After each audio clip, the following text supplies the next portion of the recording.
There is something sitting in your kitchen right now that most doctors never talk about in a diabetes conversation. It is not a supplement. It is not a special food. It has been in your home for years, and depending on one small detail about how you use it every single day, it is either quietly protecting your blood sugar or silently working against it. Stay with me until the end of this video, because what I am going to show you costs nothing, changes nothing about your daily routine, but it could change everything about your health. My name is Dr. Maxwell Rowan. Over the years, I have worked closely with hundreds of patients managing prediabetes and type 2 diabetes, most of them over the age of 60. And one pattern kept showing up in my practice that nobody was talking about. Not in waiting rooms, not in pharmacies, not even in most doctors' offices. It was hiding in something as ordinary as a morning cup of coffee.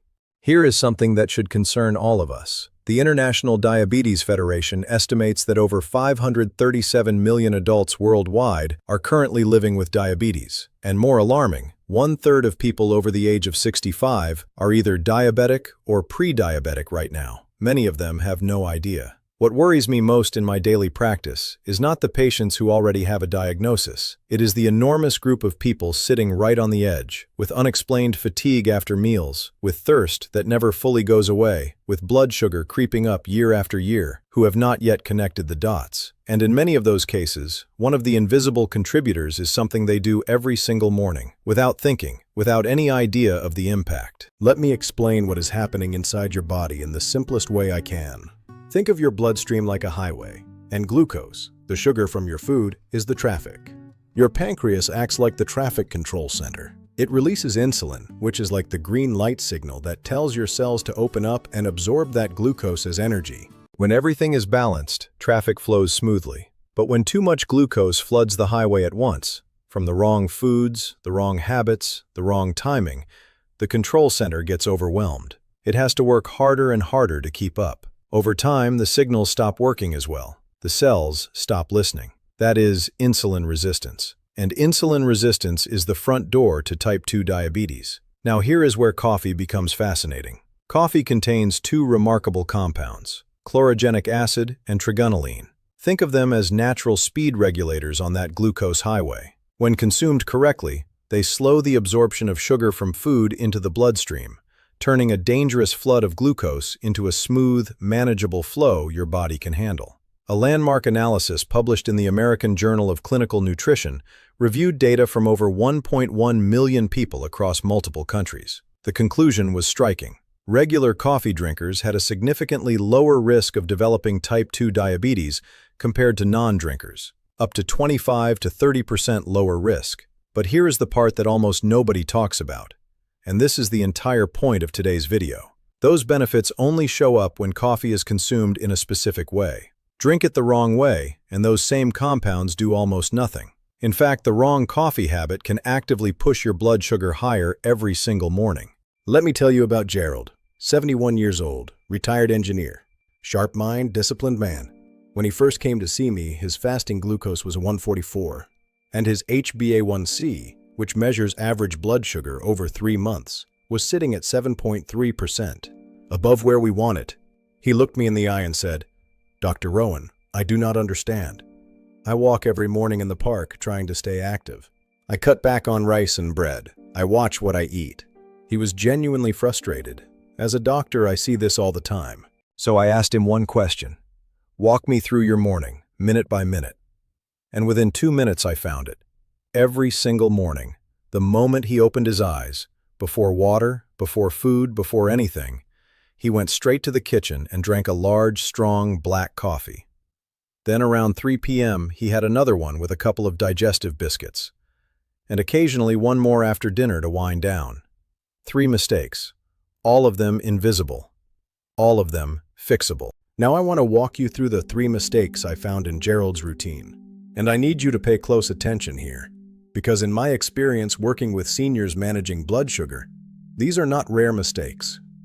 These are the 3 most common patterns I see repeated every single day in patients who are doing their absolute best but still not getting results.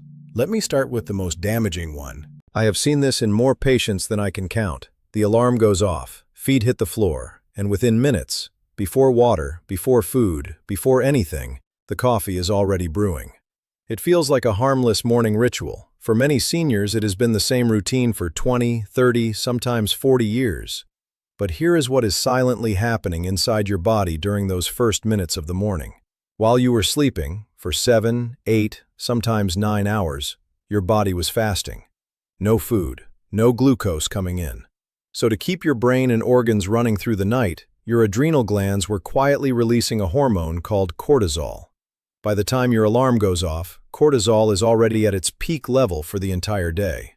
This is by design. Your body is preparing you to wake up, move, and function. As part of that process, cortisol sends a direct signal to your liver. Release stored glucose into the bloodstream right now. Give this body fuel to start the day.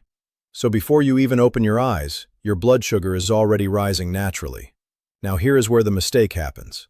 The moment you drink coffee on that empty stomach, caffeine immediately stimulates your adrenal glands to produce even more cortisol and adrenaline on top of what is already circulating. Your liver receives a second wave of signals. It responds by dumping another surge of glucose directly into your bloodstream. And you have not taken a single bite of food yet. The result? Your blood sugar spikes between 20 and 40 milligrams per deciliter from coffee alone before breakfast even begins. A study published in the British Journal of Nutrition confirmed this exact effect. Researchers measured blood glucose levels in participants who drank black coffee immediately after waking versus those who waited and ate first. The fasting coffee group showed significantly elevated morning glucose levels, not from food, purely from the cortisol and adrenaline response triggered by caffeine. Now multiply that by 365 mornings a year, year after year. Your pancreas is fighting a glucose surge every single morning before it even gets a chance to start the day properly. Over time, that wears the system down completely. Gerald had been doing this for over 15 years. Every morning, 7 a.m., empty stomach, large, strong black coffee. He thought he was being disciplined. No sugar, just clean black coffee. But he was triggering a cortisol storm before breakfast every single day without ever knowing it.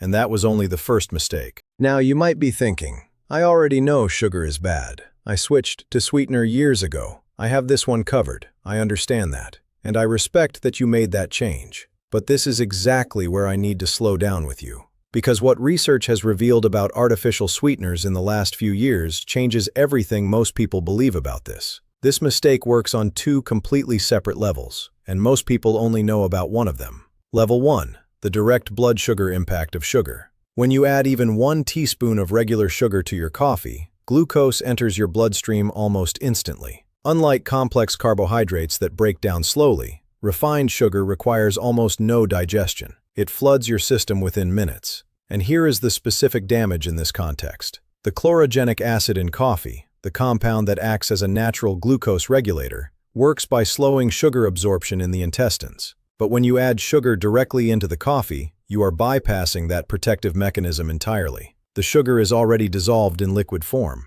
It absorbs before chlorogenic acid can even begin working.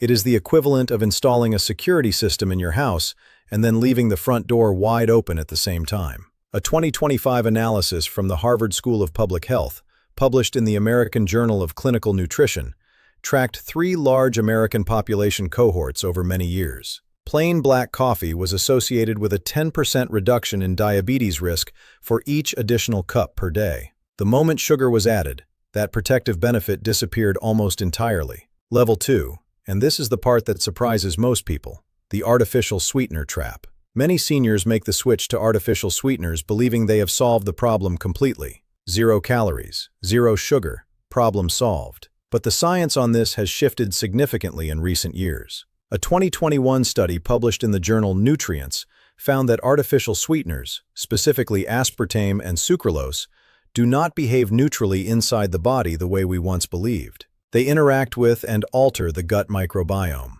The trillions of bacteria living in your intestines play a direct and measurable role in how efficiently your body processes glucose and responds to insulin. When those bacterial colonies are disrupted, even subtly, insulin sensitivity decreases. Glucose metabolism becomes less efficient, and this happens gradually, quietly, over months and months of daily use. The result is that many seniors who switch from sugar to sweeteners expecting improvement actually see their long-term blood sugar control worsen over time, and they never connected to the sweetener because the effect is delayed, indirect, and invisible. Gerald was not using regular sugar. He had already made that switch years ago. He was using sweetener every single morning, believing it was the responsible choice. It was quietly part of the problem the entire time. And then there was the third mistake, the one I call the most invisible of all. This one does not damage your blood sugar in the moment you drink it. You will feel completely fine at 3 p.m. You may even sleep what feels like a full night. But this mistake is working against you in the dark, quietly, while you sleep. And it shows up the very next morning in your glucose levels without you ever connecting the two. Here is the mechanism that almost no one explains. Caffeine has a biological half-life of 5 to 6 hours in the average adult body. In adults over 60, because liver metabolism naturally slows with age, that half-life can extend to 7 or even 8 hours.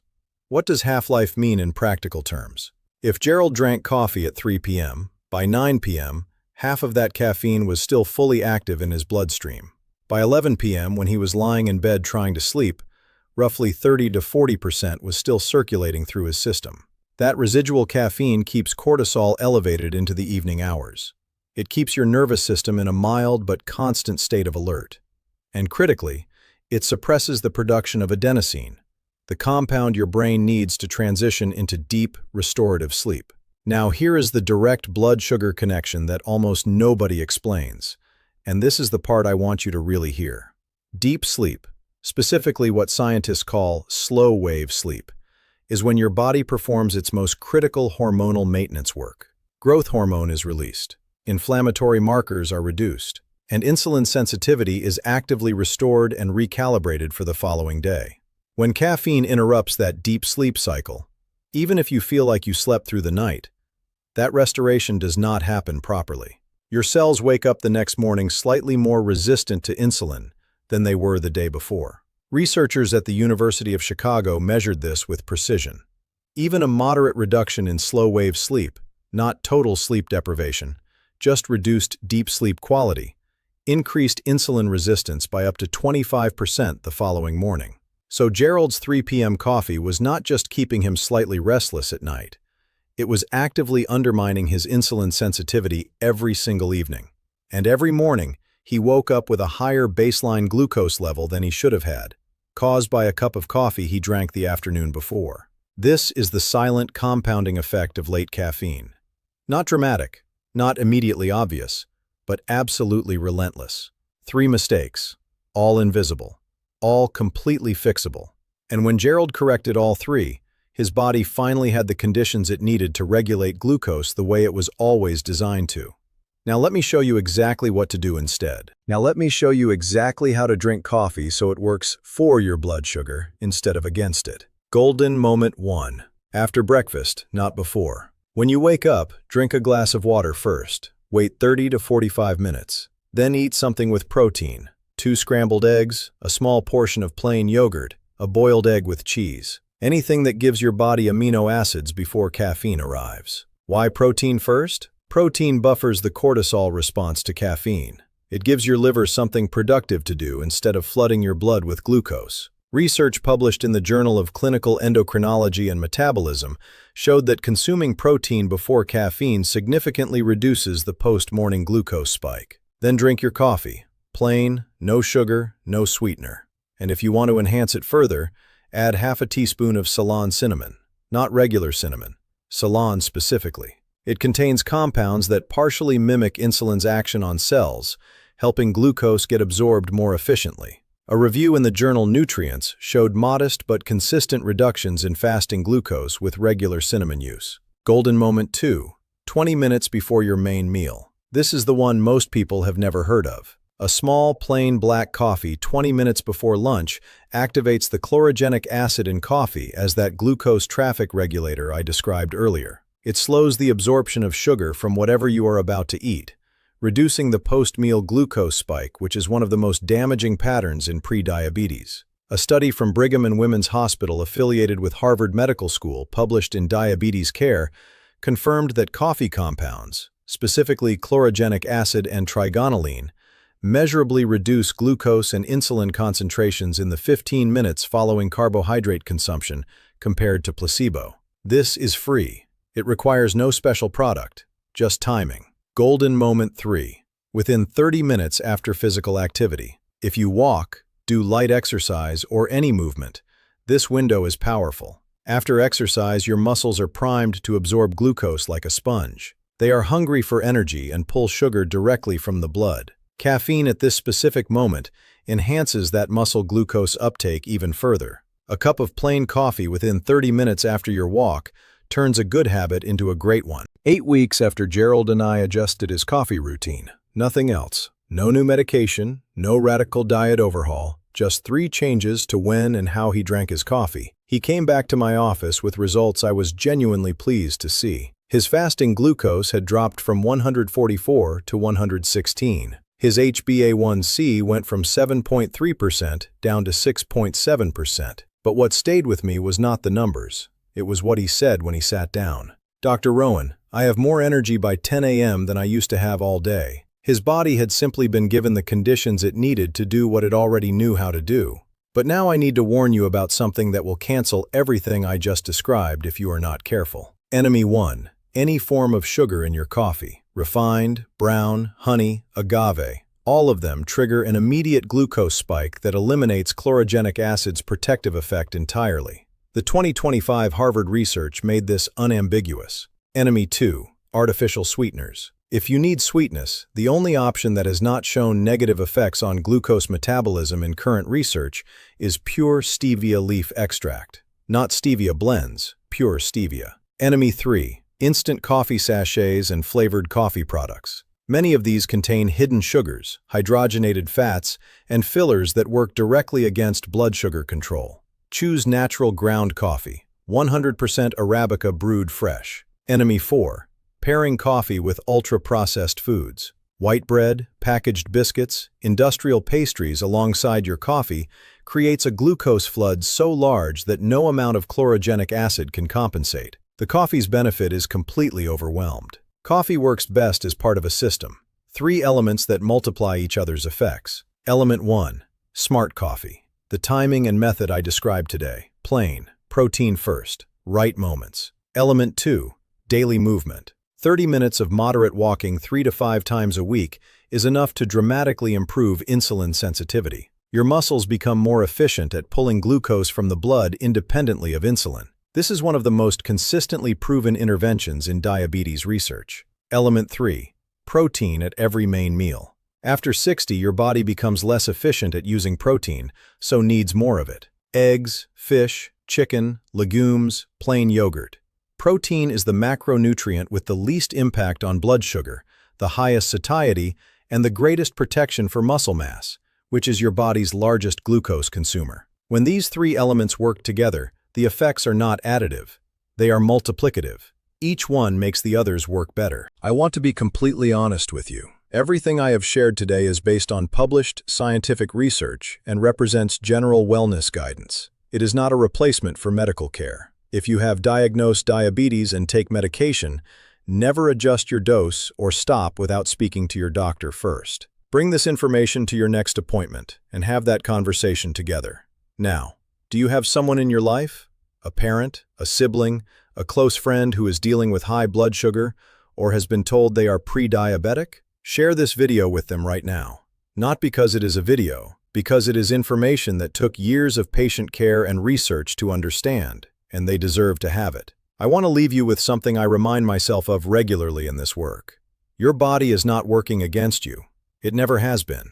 Every symptom, the fatigue, the thirst, the heaviness after meals, is your body communicating, asking for something. And very often what it is asking for is not complicated. Sometimes it is just the time you drink your coffee. Health is not built in hospitals. It is built in kitchens, in morning routines, in the small decisions that happen before the world wakes up. In the next video, I will show you the 5 foods that silently drive blood sugar higher in people with prediabetes.